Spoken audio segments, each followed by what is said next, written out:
या देवी सर्वभूतेषु शक्तिरूपेण संस्थिता नमस्तस्यै नमस्तस्यै नमस्तस्यै नमो नमः। जय माता दी। मार्कंडेय पुराण के सावर्णिक मनवंतर की कथा के अंतर्गत चतुर्थ अध्याय में महर्षि मेधा राजा सुरत और समाधि नामक वैश्य को इंद्रादि देवताओं द्वारा देवी माँ की स्तुति का प्रसंग सुनाते हैं। ओम नमः चंडिकाय नमः। इस अध्याय का पाठ करते समय हमें इस प्रकार माता रानी का ध्यान करना चाहिए। सिद्धि की इच्छा रखने वाले पुरुष जिनकी सेवा करते हैं तथा देवता जिन्हें सब ओर से घेरे रहते हैं, उन जया नाम वाली दुर्गा देवी माँ का ध्यान करें। उनके श्री अंगों की आभा काले मेघ के समान श्याम है। वे अपने कटाक्षों से शत्रु समूह को भय प्रदान करती हैं। उनके मस्तक पर आबद्ध चंद्रमा की रेखा शोभा पाती है। वे अपने हाथों में शंख चक्र कृपाण और त्रिशूल धारण करती हैं। उनके 3 नेत्र हैं। वे सिंह के कंधे पर चढ़ी हुई हैं और अपने तेज से तीनों लोकों को परिपूर्ण कर रही हैं। जय माता दी। महर्षि मेधा कहते हैं, अत्यंत पराक्रमी दुरात्मा महिषासुर तथा उसकी दैत्य सेना के देवी माँ के हाथों से मारे जाने पर इंद्र आदि देवता प्रणाम के लिए गर्दन तथा कंधे झुकाकर उस भगवती दुर्गा माँ का उत्तम वचनों द्वारा स्तमन करने लगे। उस समय उनके सुंदर अंगों में अत्यंत हर्ष के कारण रोमांच हो आया था। देवता बोले, संपूर्ण देवताओं की शक्ति का समुदाय ही जिनका स्वरूप है तथा जिन देवी माँ ने अपनी शक्ति से संपूर्ण जगत को व्याप्त कर रखा है, समस्त देवताओं और महर्षियों की पूजनीय उन जगदम्बा माँ को हम भक्ति पूर्वक नमस्कार करते हैं। वे हम लोगों का कल्याण करें। जिनके अनुपम प्रभाव और बल का वर्णन करने में भगवान शेषनाग, ब्रह्मा जी तथा महादेव जी भी समर्थ नहीं है, वह भगवती चंडिका माँ संपूर्ण जगत का पालन एवं अशुभ भय का नाश करने का विचार करें। जो पुण्यात्माओं के घरों में स्वयं ही लक्ष्मी रूप से, पापियों के यहाँ दरिद्रता रूप से, शुद्ध अंतःकरण वाले पुरुषों के हृदय में बुद्धि रूप से, सत्पुरुषों में श्रद्धा रूप से तथा कुलीन मनुष्यों में लज्जा रूप से निवास करती हैं, उन आप भगवती दुर्गा माँ को हम नमस्कार करते हैं। हे देवी माँ, आप संपूर्ण विश्व का पालन कीजिए। हे देवी माँ, आपके इस अचिंत्य रूप का, असुरों का नाश करने वाले भारी पराक्रम का तथा समस्त देवताओं और दैत्यों के समक्ष युद्ध में प्रकट किए हुए आपके अद्भुत चरित्रों का हम किस प्रकार वर्णन करें। आप संपूर्ण जगत की उत्पत्ति में कारण हैं। आप में सत्वगुण, रजोगुण और तमोगुण, ये तीनों गुण मौजूद हैं, तब भी दोषों के साथ आपका संसर्ग नहीं जान पड़ता। भगवान विष्णु और महादेव जी आदि देवता भी आपका पार नहीं पाते। आप ही सबका आश्रय हैं। ये समस्त जगत आपका अंशभूत है, क्योंकि आप सबकी आदिभूत अव्याकृता परा प्रकृति हैं।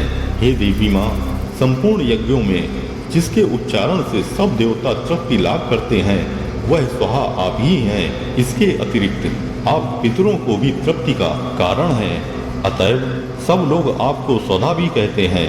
हे देवी माँ, जो मोक्ष की प्राप्ति का साधन है, अचिंत्य महाव्रत स्वरूपा है, समस्त दोषों से रहित, जितेंद्रिय, तत्व को ही सार वस्तु मानने वाले तथा मोक्ष की अभिलाषा रखने वाले मुनिजन जिसका अभ्यास करते हैं, वह भगवती परा विद्या आप ही हैं। आप शब्द स्वरूपा हैं। अत्यंत निर्मल ऋग्वेद, यजुर्वेद तथा उद्गीत के मनोहर पदों के पाठ से युक्त सामवेद का भी आधार आप ही हैं। आप देवी माँ त्रय अर्थात तीनों वेद और भगवती माँ अर्थात 6 ऐश्वर्यों से युक्त हैं। इस विश्व की उत्पत्ति एवं पालन के लिए आप ही वार्ता अर्थात खेती एवं आजीविका के रूप में प्रकट हुई हैं। आप संपूर्ण जगत की घोर पीड़ा का नाश करने वाली हैं।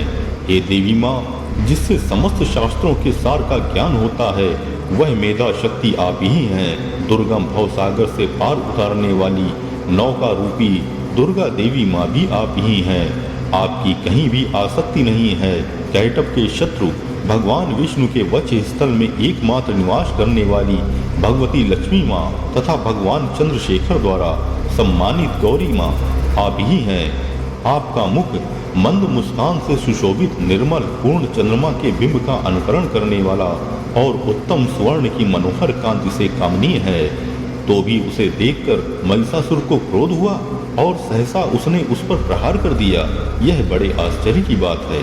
हे देवी माँ, वही मुख जब क्रोध से युक्त होने पर उदय काल के चंद्रमा की भांति लाल और तनी हुई भवों के कारण विकराल हो उठा, तब उसे देख जो महिषासुर के प्राण तुरंत नहीं निकल गए। यह उससे भी बढ़कर आश्चर्य की बात है, क्योंकि क्रोध से भरे हुए यमराज को देखकर भला कौन जीवित रह सकता है। हे देवी माँ, आप प्रसन्न हो।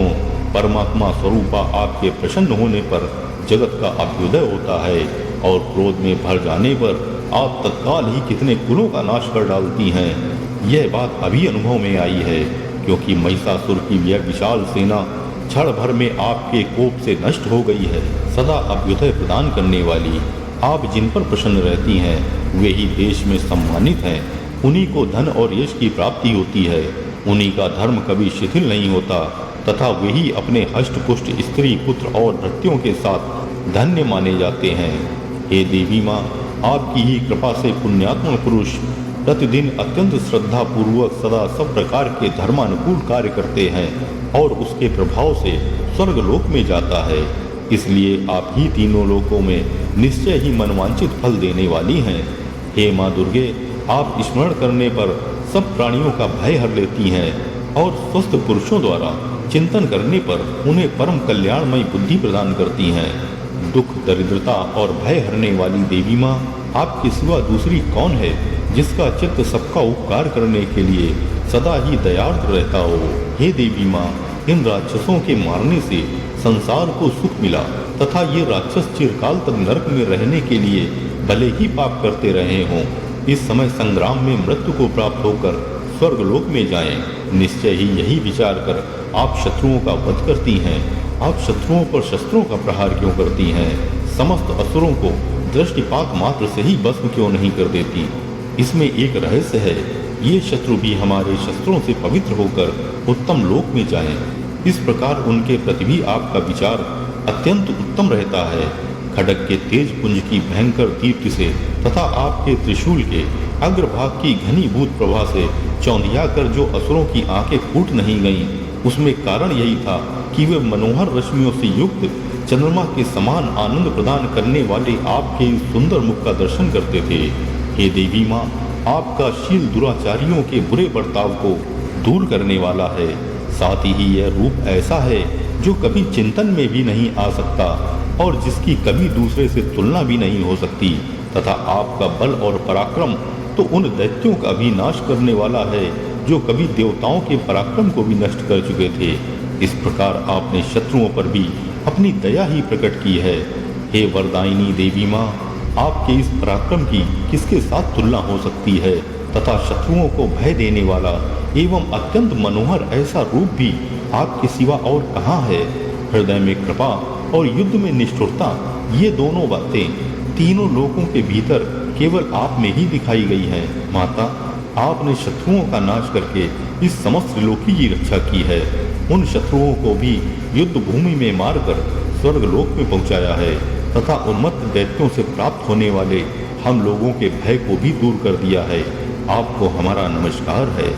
हे देवी माँ, आप शूल से हमारी रक्षा करें। हे अंबिके माँ, आप खड्ग से हमारी रक्षा करें तथा घंटा की ध्वनि और धनुष की टंकार से भी हम लोगों की रक्षा करें।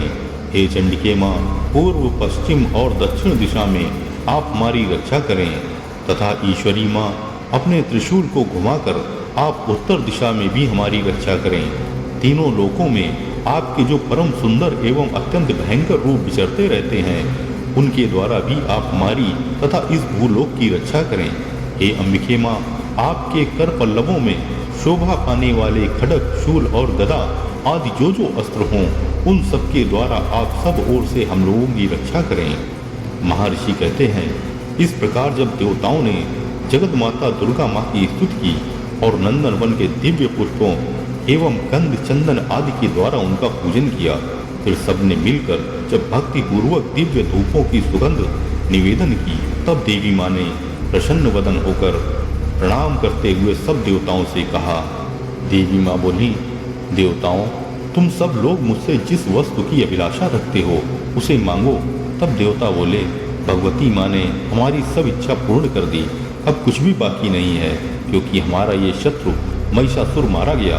हे महेश्वरी माँ, इतने पर भी यदि आप हमें और वर देना चाहती हैं तो हम जब जब आपका स्मरण करें तब तब आप दर्शन देकर हम लोगों के महान संकट दूर कर दिया करें। और प्रसन्न मुखी अंबिके माँ, जो मनुष्य इन स्तोत्रों द्वारा आपकी स्तुति करे उसे वित्त, समृद्धि और वैभव देने के साथ ही उसकी धन और स्त्री आदि की संपत्ति को बढ़ाने के लिए आप सदा हम पर प्रसन्न रहें। महर्षि कहते हैं, राजन, देवताओं ने जब अपने तथा जगत के कल्याण के लिए भद्रकाली देवी माँ को इस प्रकार प्रसन्न किया तब वे तथास्तु कहकर वहीं अंतर्ध्यान हो गईं। हे भूपाल, इस प्रकार पूर्व काल में तीनों लोकों का हित चाहने वाली देवी माँ जिस प्रकार देवताओं के शरीर से प्रकट हुई थी वह सब कथा मैंने कह सुनाई। अब पुनः देवताओं का उपकार करने वाली वे देवी माँ दुष्ट दैत्यों तथा शुंभ निशुंभ का वध करने एवं सब लोगों की रक्षा के लिए गौरी देवी माँ के शरीर से जिस प्रकार प्रकट हुई थी वह सब प्रसंग मेरे मुंह से सुनो, मैं उसका तुमसे यथावत वर्णन करता हूँ। ओम नमश्चंडिकाय नमः। श्री मार्कंडेय पुराणे सावर्णिके मनवंतरे देवी महात्म्य शुक्रादि स्तुति नाम चतुर्थो अध्याय। ओम तत्सत्।